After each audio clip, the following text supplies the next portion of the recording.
The hope is to do in one day something lawmakers haven't been able to do in decades at the Statehouse. If all goes according to plan for Thursday's special session of the Idaho Legislature, they will send significant funds to education in Idaho and drop the income tax rate below 6% for everyone.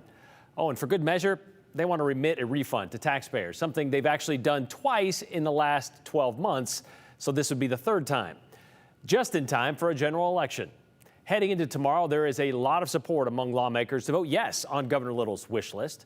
Not that there aren't always a few monkeys willing to throw a wrench or two into the works. There's also something to be said about what lawmakers show up to vote on this proposal, since several of them lost their primary election in May but are technically serving through the end of the year. Here's Chief Political Reporter Joe Paris with a preview to break it all down.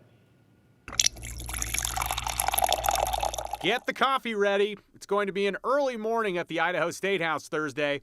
Lawmakers are set to meet for a special, extraordinary session. Of course, the last time we had a special session, we ended up with a near riot in the Capitol. Dr. Stephanie Witt is an Idaho politics expert and professor of political science at Boise State.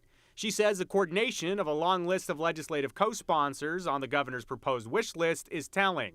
The proposed legislation heading into tomorrow includes tax cuts, tax rebates, and education investments, all in the name of addressing inflation. That, to me, indicates there's a lot of work in the background before they came forward with the special session to make sure they had a lot of agreement on the idea of going into session and general agreement about what they were going to look at. However, Dr. Witt expects pushback from Republicans who have spoken out against pushing more tax dollars to Idaho public education. I expect that the opposition that there is will be quite passionate. We've seen the education budgets be held up by members in the House in particular over the last several cycles. My back of the envelope math is that this moves us from 51st in America in education funding to 49th.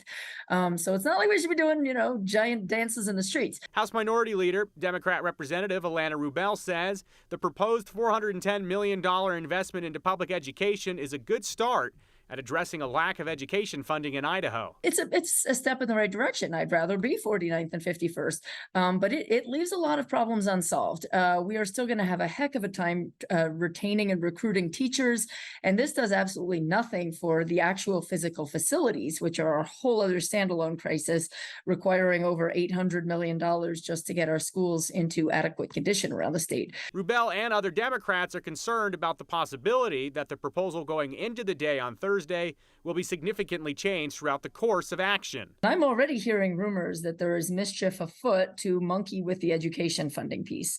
And so I am concerned. I'm a sponsor on the bill as it's written, but if they start messing around with it too much, my concerns could start to outweigh my enthusiasm. What's not to like about a rebate check? What's not to like about an overall tax decrease and a commitment to our education system? House Speaker, Republican Representative Scott Bedke, is optimistic about getting crucial business done. It doesn't matter which side of the aisle you're on, or which party or which section of the party you represent. Everybody wants their kids well educated, their grandkids well educated. Everyone knows that that's where the magic happens, is getting the kids educated. The legislative body that is set to work Thursday is basically the same group that adjourned earlier this year. A major difference, there are now several Idaho lawmakers that lost their primary election and know they won't be back in January. This creates questions about accountability while voting. I hear what you're saying, but I'm not overly concerned. We'll see the legislative process at work here. And so motions to amend or to move to the amending order are in order. And we'll just have to see what the majority of the body wants to do. There are a lot of legislators in there who are probably never going to be standing before election again.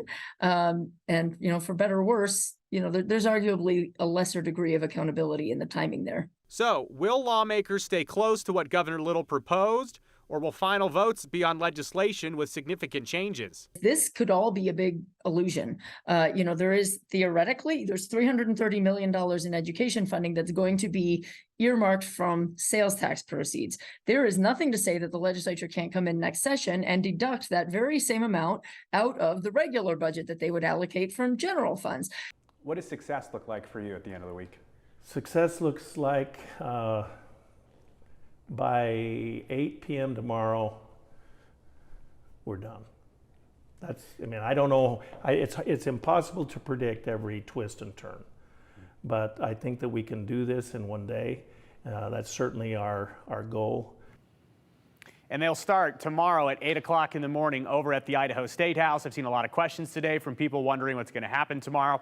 We really don't know, and I can tell you, Brian, even within the last half hour here, at least one lawmaker has sent us an email that says, hey, we have our own idea that we are bringing to the Statehouse tomorrow. So I want to be very clear here. What the governor recommended in this legislation that they're bringing into the date tomorrow, that doesn't have to be what they talk about or vote on. Now, they have to stay in the narrow focus of inflation and tax cuts and stuff like that. Sure. But we could see a wild day tomorrow if it goes that way. If several others bring the wrenches, it could all happen. We'll see. All right. Thank you very much, Joe.